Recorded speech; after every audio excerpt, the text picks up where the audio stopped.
it's just a time that you can turn sort of everything off, and it's just the circle of the wheel that you have. When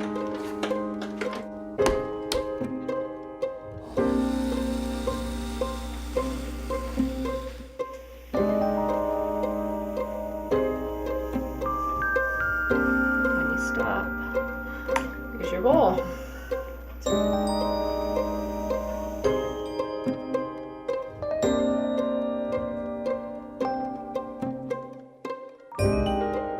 Cheryl Belsey. I'm 54 years old. I'm clinic coordinator of 2 methadone clinics, one in Belleville and one in Napanee, and I also enjoy doing pottery. The stress of my day job is, some days are better than others. It's like any other job. You have really good days and really bad days, but the stress of this job is you're dealing with addicts in withdrawal, and they're struggling to make ends meet. They've lost a lot in their life, and they suffered a lot in their life, and it shows. They come in, they're not happy, they're not feeling well, they want their methadone because it makes them feel better. So you're dealing with 140 people coming through the door, and probably 70% of them are not having their best days. The first piece of pottery that I made I did not keep it. I kept it for a while, and then it was just, it was small, it was clunky, it wasn't pretty. So then I started, a little bit of YouTube, and tried a little bit to try to teach myself, but it's tough. So then I started classes, and then it's been a while. It's been a little bit, it's not something that you just pick up really quick. You get that creative part of you that says, you know what, I can do it. And then you try, and then you get to that click, and then it's like, I got it. The progression in the last year has been probably the biggest jump out of it all.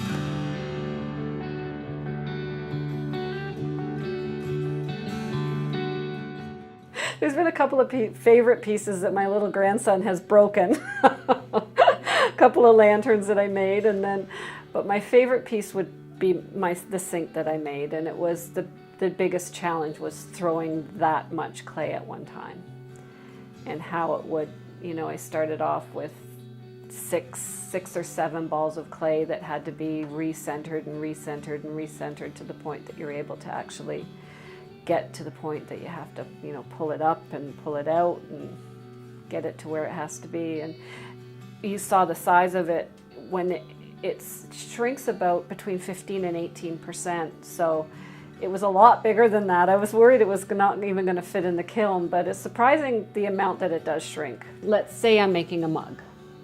So I'll get probably about a pound of clay, and then I'll make the mug, and you just basically make the cylinder.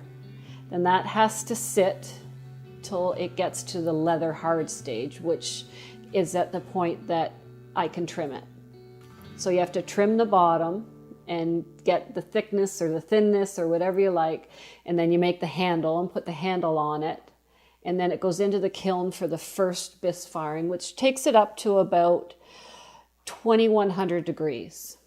Then you glaze it with all the glazes, and I have all the raw materials here for the glazes, and just all different, it's like a recipe. And then it goes in for the glaze firing, which takes it up to about 2400 degrees. And then it's done.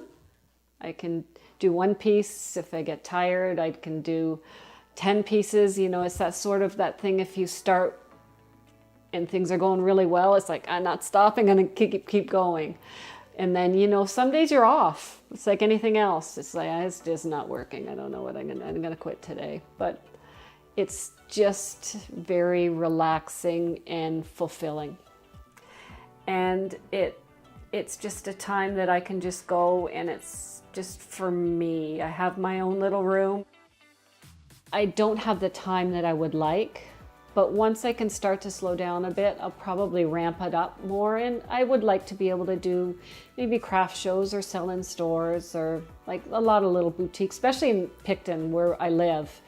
It's sort of the arts center of the area. There's so many artistic people in Picton.